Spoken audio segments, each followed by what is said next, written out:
आज है 19 और कल है 20 फेब और कल हमारा साइंस का बोर्ड का एग्जाम है। बोलो मैडम जी क्या बताने आए हो, कुछ नई बात बताओ। बेटा पूरे साल जो हमने तैयारी करी वो कल के जो 3 घंटे होंगे ना वो डिसाइड करेंगे। वो जो 3 घंटे में आप लिख कर आएंगे, कैसे लिख कर आएंगे, क्या लिख कर आएंगे, किस तरीके से लिख कर आएंगे, वो 3 घंटे ही सब कुछ डिसाइड करेंगे पूरे साल की मेहनत। और उसमें क्या करना है क्या नहीं करना है, इसी के साथ मैं आपके लिए एक वीडियो लेकर आई हूँ। बट उससे पहले हेलो मेरे प्यारे बच्चों, हेलो मेरी क्यूटीज, हेलो मेरे videos, I hope you people are doing well at your end. सबसे पहले मैं स्वागत करूंगी रीस्टार्ट विद मोशन की प्यारी सी फैमिली पे, मेरे क्यूटीज और वीडियोस का। अब आप बोलोगे मैडम जी यार 20 फेब को पेपर है, हमको कि नई बात बता रहे हो। मैं यहाँ पे आपको ये बताने नहीं आई हूँ कि अपने पूरे साल में क्या करा या आपको लास्ट डे पे क्या करना है। अब कल पेपर है ना, तो पेपर में क्या करना है, वो जो 3 घंटे है ना उसमें क्या करना है, क्या नहीं करना है, कैसे करना है, किस तरीके से करना है, क्या गलतियां नहीं करनी है, वो सब आज कच्चा चिट्टा खोल के जाऊंगी। क्योंकि वो 3 घंटे ही पूरे साल की मेहनत डिसाइड करेंगे। एंड मैं नहीं चाहती कि पूरे साल की मेरे बच्चों की मेहनत बर्बाद हो। यहाँ फालतू को डराने नहीं आई हूँ, सीधी बात, नो बकवास, आगे बढ़ते हैं। तो कुछ गलतियां या कुछ चीजें जो हमें करनी है, साथ दोनों लेकर चलेंगे अपन। सबसे पहले देख, ये आपका भाई टॉपर की क्या बोलते हैं आंसर शीट है ना। मैं एक चीज बोलूंगी, देखो टॉपर की आंसर शीट को हमें देखना चाहिए, एनालाइज करना चाहिए, बट ऐसा नहीं कि अंधाधुन उसी पे विश्वास करें। आपको उसको एनालाइज करके अपने अकॉर्डिंग उसको अपने मॉडिफिकेशन के साथ करने की कोशिश करनी है।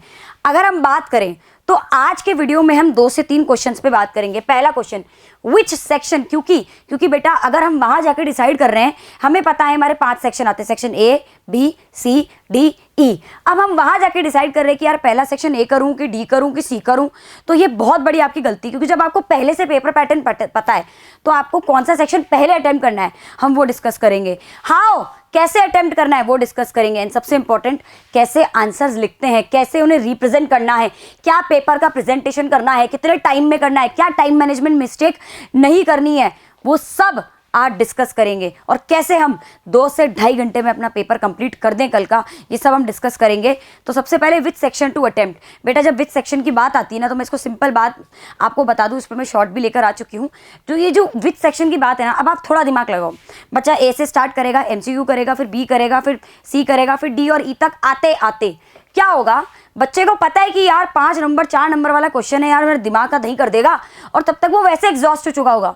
तो वो जो सेक्शंस है ना उनमें वो प्रोडक्टिविटी नहीं आ पाएगी जो शुरुआत में थी। क्योंकि जो शुरुआत की एनर्जी थी वो लास्ट तक जाते, ये ह्यूमन टेंडेंसी है, जाते जाते थोड़ी सी एग्जॉस्ट हो चुकी होगी, वो मेंटेन करना अपने आप में थोड़ी सी दिक्कत रहेगी। तो इसलिए बेटर है कि जो सेक्शन आपकी ज़्यादा एनर्जी मांगता है ना, या जो ज़्यादा आपकी प्रोडक्टिविटी मांग रहा है, जो ज़्यादा आपका समय मांग रहा है, उसको आप शुरुआत में कर लीजिए।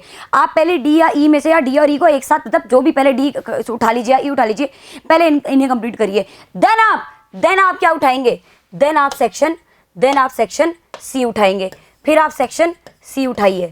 ठीक है, सेक्शन सी, पहले आपने क्या उठाया, सेक्शन ई या डी, देन सी, देन बी उठाएंगे, एंड लास्ट में ए। अच्छा, ए के लिए और एक चीज बताती हूँ कि आप क्या करेंगे। देखिए ये वाली चीज जो बता रही हूँ, हाउ टू अटेम्प्ट के अंदर, तो पहले आप सेक्शन डी अटेम्प्ट करेंगे, फिर आप सेक्शन सी करेंगे, डी और ई करने के बाद फिर बी एंड देन ए। अच्छा, ए के लिए एक और चीज बताऊंगी, जो आपका रीडिंग टाइम मिलता है ना बेटा, वो आपका बहुत बड़ा गेम चेंजर साबित हो सकता है। उसमें आप अपना मास्टर प्लान बनाएंगे। आप क्या करेंगे, फटाफट से 5 से 6 मिनट में पेपर की चंक रीडिंग कर लेंगे। आपको पता है भाई 5 सेक्शन आने हैं, आपको पेपर पैटर्न पता है, आपको सिर्फ देखना कि किस टाइप के क्वेश्चन कहाँ क्या आए हैं। फिर आप क्या करेंगे, बचे हुए 10 मिनट है या 8 मिनट है या 9 मिनट है, उसमें सेक्शन ए के फटाफट से ना ऐसे ओरली फटाफट से टिक मार्क कर लेना। ठीक है कि भाई MCQ, लेकिन स्टार्ट डी और ई से करना, जिससे आपके पास ये जब खत्म करने होंगे तो इसके लिए आपको सिर्फ और सिर्फ 20 मिनट देना पड़े। और लास्ट में ये मान के चलिए कि आप 3 घंटे पेपर नहीं देने जा रहे हैं, आप ये मान के जाइए कि आप 2.5 घंटे का पेपर है, 2.5 घंटे में कंप्लीट करना है। जैसे लास्ट के आधे घंटे में आप चेकिंग करें, रिवाइज करें, अपने करेक्शंस को बिल्कुल, जो भी गलतियां उसको करेक्ट करें। तो that's how you have to attempt your paper. ठीक है, अब ये तो बात जनरिक होगी। अब how to write your answer, ये सबसे बड़ा, ये हर बच्चा आके पूछता है ma'am how to write our answer, how to write, क्या गलतियां नहीं करनी चाहिए। तो कुछ चीज़ें, सबसे पहले बेटा मैं हमेशा एक चीज़ बोलती हूँ, दैट इज जो रिविजन तो अभी आप करके जाएंगे, आज के दिन आप पूरा रिविजन करेंगे। ठीक है, कल सुबह उठ के भी आप रिविजन करेंगे, लेकिन एग्जाम में जो दूसरा आर जो काम आता है, दैट इज रिप्रेजेंटेशन। मैं हमेशा एक चीज़ बोलती हूँ, जो लिखोगे वो बिकेगा।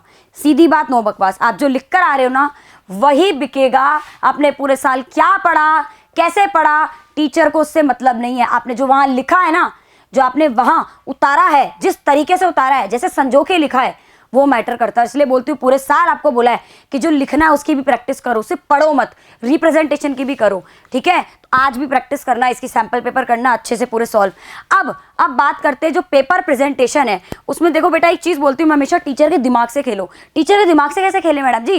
देखो जो एग्जामिनर, जो आपके टीचर पेपर चेकिंग करेंगे, वो उनको पता है कि यार आपने कोई क्वेश्चन बहुत अच्छे से सॉल्व कर दिया, आपने कोई गुंजाइश नहीं छोड़ी, और अगले क्वेश्चन में आप कोई अटक गए, तो उसने वो टीचर वो सोचेंगे कि यार इसने ये क्वेश्चन इतना अच्छे सॉल्व करा है, चलो ठीक है इसमें इतना तो दिमाग है, कहीं ना कहीं कोई गलती है तो वो थोड़े नंबर आपको एक्स्ट्रा दे देंगे, किसमें, नेक्स्ट वाले में, कि ठीक है, मतलब वो गलती को नजरअंदाज कर देंगे आपकी, या बहुत लीनियंट मार्किंग करेंगे। That's how we have to play with the mind of teacher. Teacher के माइंड के साथ खेलना है। अब वही आप गंदा सा पेपर करके आ रहे हो, कोई फ्लो चार्ट नहीं, कोई डायग्राम नहीं, कोई फॉर्मूला नहीं, बस एहसान कर रहे हो अगर टीचर पे आप, अगर आप एग्जामिनर पे एहसान कर रहे हो सॉल्व करके एग्जाम, तो वो भी आपको फिर मार्क्स देने में एहसान ही करेगा, ठीक है चलो आधा नंबर दे देते हैं, ये भी क्या याद रखेगा, बस। पर वही अगर आप बहुत अच्छे सॉल्व करें तो उन्हें मजबूरन आपको नंबर देने पड़ेंगे कि नहीं यार इस बच्चे ने मेहनत करी, इसका पेपर दिख रहा है, क्या लाजवाब पेपर करा है इसने, and that is a difference, ठीक है। तो क्या क्या आपको पेपर प्रेजेंटेशन में ध्यान रखना है? एक तो बेटा फॉर्मूले, कहीं पे भी जरूरत हो फॉर्मूले, देखो बेटा खाना वाना खा के जाना, कोई भी ये इनमें से कोई चीज खाकर नहीं आएगा, वहां फॉर्मूले जहां जरूरत पड़ी वहां फॉर्मूले लिखोगे, जहां चाहे 4 बार लिखना पड़े। डायग्राम जहां, अब आपको पता है पूरी साइंस डायग्राम पे, खास करके साइंस में एक ऐसा सब्जेक्ट है जो पूरा डायग्राम पे बेस्ड है, दैट इज बायोलॉजी। बायोलॉजी का डायग्राम आपसे ये नहीं बोलते रेड कलर से बनाओ या उस कलर से बनाओ, वही कहते हैं बस आप पेंसिल से डायग्राम बना के लेबल जरूर करो। तो डायग्राम बनाओ, लेबल करो, स्टेप वाइज आंसर लिखिए, आप पॉइंट्स में आंसर लिखिए जितना लिख सकते हैं। और सबसे बेस्ट चीज़ मैं बोलती हूँ फ्लो चार्ट बनाइए, जितना फ्लो चार्ट बना के रखेंगे ना, मतलब आपकी जो क्रिएटिविटी या इनोवेशन है ना, वो अगर आपने एग्जाम में दिखा दिया, ऐसा नहीं है रेड पेन से लिख रहे हैं फिर मार्क कर रहे हैं, ब्यूटिफिकेशन नहीं चाहिए उन्हें क्रिएटिविटी दिखनी चाहिए कि आप किस लेवल पे सोच के उसको संजो के लिख रहे हैं। टीचर सोचेगा यार ये 10 बच्चों में से इसका पेपर सबसे अलग है, कि इसने जो एग्जाम्पल दिया वो अलग है, इसने जो फॉर्मूले भी लिखे हैं, इसने तो यार फ्लो चार्ट भी बनाया है। तो ये टीचर के दिमाग से खेलना है। अब कैसे खेलना है देखिए, आपके 3 सब्जेक्ट में अपन ने बांटा है, मैं इसको सेक्शन वाइज नहीं बांटूंगी, मैं इसको सब्जेक्ट वाइज बांटी हूँ। आपके साइंस में 3 सब्जेक्ट आने हैं, फिजिक्स केमिस्ट्री बायो, और तो कोई सब्जेक्ट है नहीं, है ना। तो अब बात करते हैं फिजिक्स में कैसे करेंगे। देखो फिजिक्स में किस टाइप के क्वेश्चन आते हैं, फिजिक्स में 2 टाइप के आपके क्वेश्चन आएंगे, या तो थियोरेटिकल कंसेप्चुअल आएंगे या न्यूमेरिकल आएंगे। जब थियोरेटिकल कंसेप्चुअल आएंगे बेटा, तो ये भूलना मत कि हमें उसमें डायग्राम बनाना है और उसमें पॉइंट्स में आंसर लिखना है, पॉइंट्स में लिखना है, और फालतू के इर्द गिर्द, फिजिक्स में तो इर्द गिर्द घुमाना ही नहीं है, फॉर्मूले पूरे, इसमें भी फॉर्मूले का काम पड़ता है, तो फॉर्मूले भी लिखने हैं, है ना। लेकिन जब न्यूमेरिकल आएगा, अब न्यूमेरिकल आएगा ना, एक तो स्टेप्स पूरे, कोई स्टेप नहीं खाओगे। अगर डायग्राम है तो डायग्राम लिखोगे पूरे, सुनना, डायग्राम है तो डायग्राम लिखोगे पूरे, ठीक है। सुनना, फॉर्मूले सबसे इंपॉर्टेंट है, और यहाँ बच्चा मात खा जाता है, बच्चा सॉल्व करके आ जाएगा, उसने बोला यार आंसर तो सही है, टीचर ने नंबर का काटा, टीचर ने बोला भाई आपने फॉर्मूला नहीं लिखा। तो स्टेप वाइज सॉल्व करना है, स्टेप नहीं खाना। डायग्राम की जरूरत है लाइट वाले चैप्टर में, भाई लाइट वाला खसमनो खाने गिरता ही रहता है जब देखो, हाँ। तो भाई स्टेप जरूर लिखने हैं, और डायग्राम की बात अगर आती है बेटा, तो आपको पता है लाइट वाला चैप्टर पूरा डायग्राम पे, तो डायग्राम जरूर बनाना है। बिना डायग्राम के तो मैं बता रही हूँ टीचर गुस्सा हो जाएगा, इस क्वेश्चन में तो नंबर देगे नहीं देगे, अगले वाले में भी नंबर काट लेंगे। ये दिमाग से खेलना है, तो पूरा एक एक चीज़ की उन्हें गुंजाइश देनी नहीं है। तो ये गलती नहीं करनी कि आप ये कि डायग्राम नहीं बना रहे हो, या डायग्राम बना रहे हो तो लेबलिंग नहीं कर रहे हो, कभी आप फोकल लेंथ नहीं लिख रहे हो, है ना। तो ये सब चीज़ें लिख कर आनी है। अगर बात करें next subject that is chemistry की, तो केमिस्ट्री में एक तो आपको इक्वेशंस का ध्यान रखना है, जहाँ इक्वेशंस है, अब इक्वेशंस भी नहीं बस लिख दिया और एहसान कर दिया, इक्वेशंस के आगे आप कोशिश ये करें कि तो बैलेंस्ड इक्वेशन लिख कर आए। एक तो बैलेंस्ड इक्वेशन अच्छे से लिखनी है, उसके आगे उनका स्टेट लिख कर आना है कि ये एक्वस है, कि ये गैशियस है, पूरा A to Z किस टाइप की रिएक्शन है, अच्छे से उसे एक डब्बे में बना दीजिएगा। तो ये सब चीज़ों को, और आपको पॉइंट्स में आंसर लिखने हैं अगर आपको कोई लंबा क्वेश्चन आ रहा है तो, ठीक है। कीवर्ड्स को हम मार्क करके आना, जैसे आपने लिखा कि भाई कोई टाइप की रिएक्शन है, डीकम्पोजिशन रिएक्शन है, या आपकी डिस्प्लेसमेंट रिएक्शन है, तो डिस्प्लेसमेंट पर अंडरलाइन कर दिया, तो that's how you have to write, ठीक है। और कोई एक्सेप्शन वाली चीज़ है तो उसको अच्छे से हाईलाइट करके आना है, ठीक है। तो ये चीज़ में आपको ध्यान रखना है केमिस्ट्री की बात। अब बायोलॉजी पे आते हैं। बायोलॉजी पूरा लिखित में आता है, बायोलॉजी पूरा रिप्रेजेंटेशन पे करता है। तो बायोलॉजी में एक तो भाई आपके थियोरेटिकल आंसर आने, तो प्रायोरिटाइज करिए पॉइंट। देखो बायोलॉजी में रामायण होती है बहुत सारी, और बच्चा उस चीज़ में फंस जाता है, उसे समझ नहीं आता वो संजोके कैसे लिखे। वो जो संजोके लिखना है ना, उसकी प्रैक्टिस आपने 1 साल करनी है और करी होगी, नहीं करी तो बेटा आज का दिन है, आप कर लो फटाफट से कि आपको कैसे आप पॉइंट्स, भाई देखो कान को ऐसे ही पकड़ना है। अगर आप ऐसे करके ऐसे पकड़ोगे ना तो मतलब नहीं बनेगा, आपका टाइम वेस्ट होगा और कंफ्यूज होगा, टीचर भी कंफ्यूज होंगे।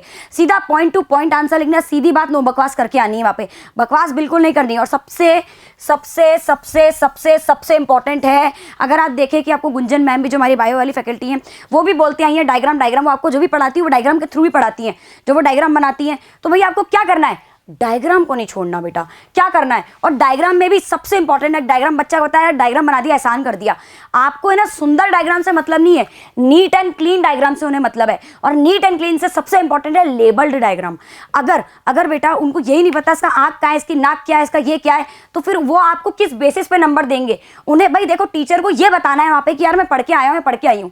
उन्हें ये नहीं दिखा, देखो टशनबाजी नहीं दिखानी, ज्यादा अपने को इतराना नहीं है भाई मैं तो देख भाई मैं तो ये करके ऐसे नहीं, बस अपने को ये बताना है उन्हें कि हमें आता है, हमने पूरे साल एफर्ट्स करे हैं और वो एफर्ट्स हमारे पेपर में दिखने चाहिए, टशनबाजी नहीं दिखनी चाहिए। तो लेबल करो। और कोई एक पेपर प्रेजेंटेशन की अच्छी टेक्निक बताऊं, अगर आपको कोई बायो का क्वेश्चन आ गया कि आप है ना इसके फंक्शन लिखो किसी भी चीज के, है ना, कोई भी आपको हार्ट के दे दी इसके फंक्शन लिखो, तो आप क्या करो डायग्राम बनाओ, डायग्राम में लेबलिंग करो और उस लेबलिंग के साथ साथ फंक्शन लिखो कि भाई ये इसका लेफ्ट वेंट्रिकल है, ये राइट वेंट्रिकल है, ये आपका आर्टिकल है, जो भी है ना, ठीक है। तो उसके जो भी आप उसके अकॉर्डिंग लिखेंगे उसके आगे आप क्या करेंगे, फंक्शन उसके साथ साथ लिखे, इतना सुंदर लगेगा ना बेटा, मैं बता रही हूँ टेक्निक अपना लो, मजा आ जाएगा। मतलब टीचर बोलेंगे यार इसने डायग्राम के थ्रू पूरा आंसर दे दिया, मतलब ये कुछ अलग ही टेक्निक लगी, और कुछ अलग करोगे तो टॉपर्स की कैटेगरी में आओगे बेटा।